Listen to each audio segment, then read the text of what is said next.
Hey there, it's Blixtree, and whoa, you aren't allowed to show your thighs to a bunch of 10-year-olds. Ah, much better. So, Pyra and Mythra from Xenoblade 2 were recently revealed for Smash Ultimate's new Fighter Pass, and I'm pretty okay with that. I'm not the biggest Xenoblade fan, but I'm sure the people who like the franchise are crying happy tears right now. However, Pyra and Mythra had their models altered from their original games. Now, I can understand that these characters have a lot of sex appeal for a Nintendo fighting game, and that's probably what Sakurai and the Smash team were concerned about. But a lot of these alterations were really unnecessary and unnatural, so that's what I'm going to be talking about today. Video game no canets, or censorship in video games. And if you couldn't tell from that cheesy little segment, I'm going to be killing two birds with one stone and discussing localization as well. Why not? They're kind of similar in some ways. Alright, so we already know the cases of censorship within Smash Ultimate through the spirits. The two spirits that noticeably had their renders tweaked were Mythra from Xenoblade and Kamiya from Fire Emblem Fates. And when comparing these to the original renders, you could probably see why. Yup. Weirdly enough, Pyra's spirit wasn't censored, but her fighter was. I would remember, that spirit fight sucked. These characters are admittedly pretty hot, and they do wear some revealing clothing, and again, this is a Nintendo fighting game. You can't just put this stuff in front of children. What if they lust over Pyra's hamstrings? This isn't Dead or Alive. But at the same time, they put Bayonetta in there, and some of her moves show off even more of her legs than Pyra's. They also have an alt costume where ZSS wears some fairly revealing clothing. Yes, this isn't the 1990s anymore, and people don't stare at bellies with drool leaking out of their mouths, but these are examples of characters that were let in despite having similar levels of exposure. I could understand the cleavage thing, but what did the legs do to deserve suffocation? Are they, like, hairy or something? Smash Bros. Is a series known for their representation of their characters. No character feels wrong or loses its charm. They didn't even bother to try to make Minecraft Steve even fit in with the rest of the roster. However, Pyra and Mythra, no matter how many cool references they may contain, just won't be the same. Xenoblade Chronicles 2 was rated T according to the ESRB, while Smash Ultimate was rated E10+, but was that rating really brought on because the characters were too sexy? If you look at the website, it was only rated T because of language, suggestive themes, use of alcohol and tobacco, and violence. And despite what it sounds like, suggestive themes does not mean that the character models were too revealing. They may actually have been referencing the time that Mythra popped up in Rex's bed. Heck yeah, implied sex.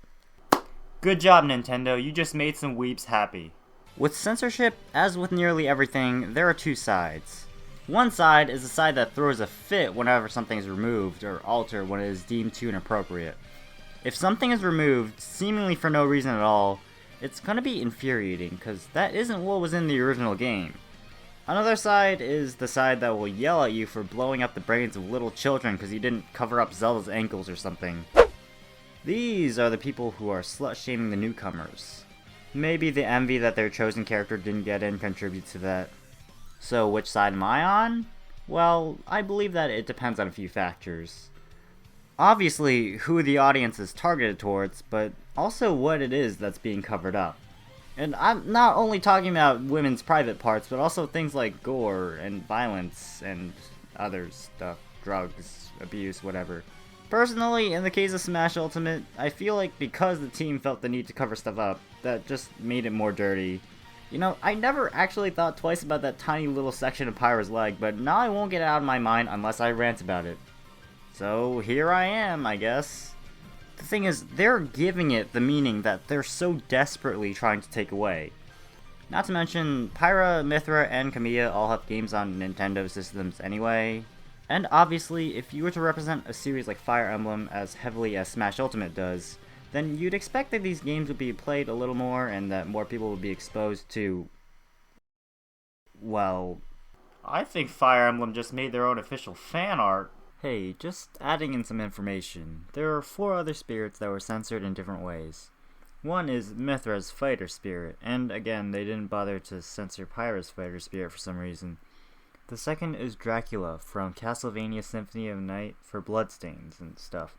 And third and fourth are Ryuji from Persona and Samurai Goro from F-Zero, because of some symbol that's pretty controversial for its symbolism.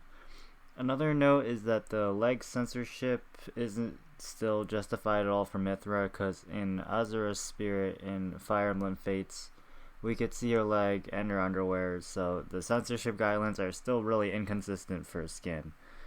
Obviously, there are lots of other cases that I couldn't find by myself, but there are plenty of people who found some of this stuff. Also, interestingly enough, Mithra in Xenoblade 2 has a costume after the fighter censorship that changed it to the Smash Ultimate Spirit version. There are other instances where characters in Smash Bros. Had to be altered. Apparently, fighters aren't just allowed to show their legs, because in Smash 4, Palutena was apparently showing too much skin. Look at this. So they had to lower a bit of her skirt and add a little bit of lace on her stocking. This is something issued by the Computer Entertainment Rating Organization.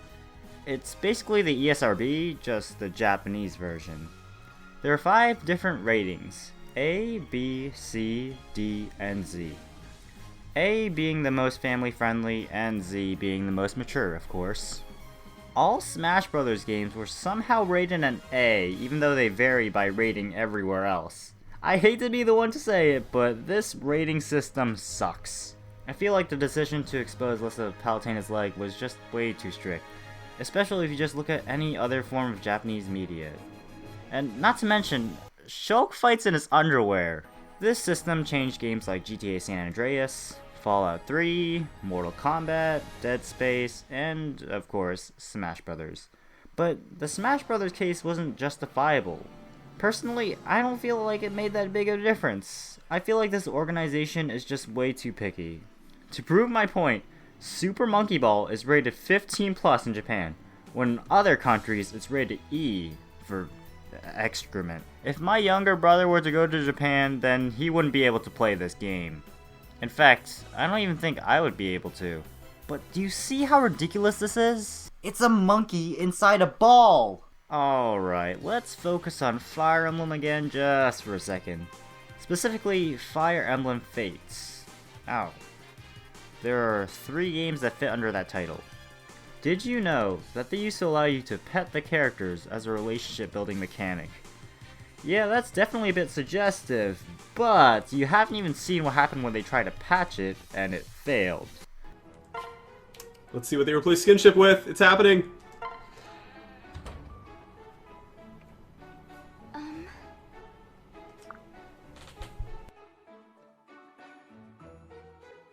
If you don't mind, maybe we could spend more time together. Is that selfish? It's Live 2D! Yeah, that's even more suggestive than just a simple head pat. Now you get implied sex. Good job, Nintendo, you just made some weeps happy. And if we haven't talked about these games enough, there was one more aspect in which... how should I say this? Gay conversion therapy! I don't know if it's the fact that Japanese people are more chill on what's considered lewd, inappropriate, or homophobic, but that would definitely be very controversial in America. For example, I was searching up my waifu Idia from Bravely Default, and in the Japanese version of the game, she's 15, just old enough to play Super Monkey Ball. But everywhere else, she's 18. Now, this may seem a little strange until you find out that you could dress her up in this outfit. So everywhere else, they made the clothes less revealing and added 3 years to her age. Looting a character that isn't old enough to drive just doesn't sit well with most people. Ness from Earthbound wears pajamas in the US. In Japan, he just runs around outside in his birthday suit. Nice, dude. In Punch-Out, they had to rename a character because his original name was Vodka Drunkinsky. Now, I like the name Soda Popinski, but it feels a little bit soft for this guy. I can definitely understand the change, though. I learned the hard way that alcohol jokes have heavier implications behind it. But there are so many instances of censorship that don't make any sense! Ocarina of Time was a pretty dark game if you think about it. There was a lot of spooky areas and details in them like blood on the floors of dungeons and stuff. In the remake Ocarina of Time 3D, however, they removed said details, but they also took away a lot of the atmosphere that the game actually had. Ganon doesn't bleed anymore, he shoots mucus out of his chest. Gross. I do like Ocarina of Time 3D a bit more than the original, but the one place where they screwed up in the remaking process big time was how the game felt. Not control-wise, but the aesthetics of this game. Ganon wasn't nearly as menacing, the dungeons weren't nearly as spooky. Oh, but if you thought that the green blood thing was pushing it, in Kingdom Hearts 2, they removed the green blood of the Hydra with black particles. What? Was it not kid-friendly enough for you? Fatal Frame, Maiden of the Black Warrior, and M-rated game wasn't allowed to have revealing outfits. It's rated M! I'm sure 18-year-olds can handle this. So, what do they have for the Wii U release? I'll be honest, these Nintendo suits take a lot of the scare away from the game. And Fire Emblem, sit down! Did you really think that hiding Tharja's butt with a curtain would make this scene any less dirty? Fire Emblem has a pretty rough history with censorship. In Tokyo Mirage Sessions Sharp FE, they replaced the swimsuit with this. Okay, that kinda makes sense. Good job, Fire Emblem and Shin Megami Tensei. Is what I would say if I didn't find out this character shows up in this swimsuit somewhere else in the game. Why would you censor something in certain areas only? You covered up the breasts of Versa in the cutscene, but didn't alter the model at all. And don't even get me started on what Xbox did to Conker's Remake, an M-rated game that had all the swearing censored out and a lot more of the gruesome gags cut out. Like, what's the point? There are still implications of swearing and stuff. All you did to the game was make it less funny. Alright, that was a bit frustrating, and there are a lot more out there that are probably a lot worse. But I don't want to ramble on for too long. Let's just talk about the other side to this coin, which is localization. This includes the translation process of the games, removing things that don't make sense culturally, and dang it! Censorship. Come to think of it, I should have talked about localization first, but I feel like the censorship part deserves some recognition. So localization is kind of an interesting case. Many games have entire localization teams, just not to screw up translating a game or to try not to offend anybody. This isn't just a day in Google Translate, this is people coming together and analyzing, proofreading, and altering bookshelves worth of text sometimes. One game that immediately jumps to mind is Genshin Impact, where the English voice acting screwed up the Chinese pronunciation so badly that some woman made a YouTube video on the correct pronunciation of the words. Luckily for me, I'm Chinese, so I can just set the game language to Chinese and I'll be good. 是元宙，他们从神未中明的国度会不会被远古的恶意强行吞没？不过， Okay, yeah, I'm gonna need subtitles for this thing. My Chinese isn't that good. Another example is how Super Mario Bros. 2 differed in the US and Japanese versions. Actually, a lot of games are like this, like Zelda 2 for example, but those were just like sprite changes and mechanic changes and stuff like that. In Japan, Super Mario Bros. 2 was just a harder version of Super Mario Bros., but in the United States, the people at Nintendo thought this was a little too similar to the first game, so they just skinned Doki Doki Panic with Mario characters and changed up the level design and whatever. Of course, the US got the Japanese version, and Japan got the US version. You may find it under the name Super Mario Bros. The Lost Levels. Another small example of localization differences is Smash 4's Duck Hunt. Outside of America, Duck Hunt is called Duck Hunt Duo, but just plain old Duck Hunt makes a lot more sense in my opinion. You can't forget the 5 hunters from Wild Gunman that show up in the final Smash. Now that's a Duck Hunt Septo if I've ever seen one. And then we have box art. Kirby is famous for looking cute and happy in the Japanese boxes, but once America gets their hands on it... This kind of feels out of character for Kirby. Kirby has always seemed like just a pink happy fluffball that saves the universe by complete accident sometimes. Now, I know that angry eyes make him seem determined, but if you ever played a Kirby game, it's clear that Kirby doesn't have anything to be determined about. Sure, maybe some monster stole his cake or something, big deal, blow a planet up or something. If you ever search up box art comparisons of video games, then you could kinda see the differences. Especially in NES and Famicom games, but there are also box art alterations in the more modern console games. I like the Skyward Sword box in Japan, because it's just more colorful and better represents the game. For Breath of the Wild though, the American box art best captures what the game is about. I don't know why the changes to Kid Icarus Uprising's box art was made. That was a bit random. And just look at the box art for Smash Bros. Melee. It was changed entirely to better represent what this game was really about. And Smash Bros. Brawl had its blue lines made more vibrant, and it just looks better. Ha! Take that, Japan! Japan, when I said more vibrant, I didn't mean you had to deep fry it. But last of all, I just want to talk about when games just don't get localized. Mother 3, Captain Rainbow, the N64 Animal Crossing, and tons more. Games like Dead or Alive Extreme 3 aren't that bad because you could just buy them and play them because the PS4 is region free. Ha! Can't stop me from playing this US government. But in the case of region-locked consoles, this will be a bit of a tedious process, like buying an extra Wii U. Yeah, no thanks. But even if the Game Boy Advance is region-free, Mother 3 isn't going to be officially translated, and it isn't going to ever be sold at GameStop. Sure, you have fan translations, but it's still kinda sad that we never actually got this game. Especially when Lucas, Kumatora, and Boney are in Smash Bros. That is annoying.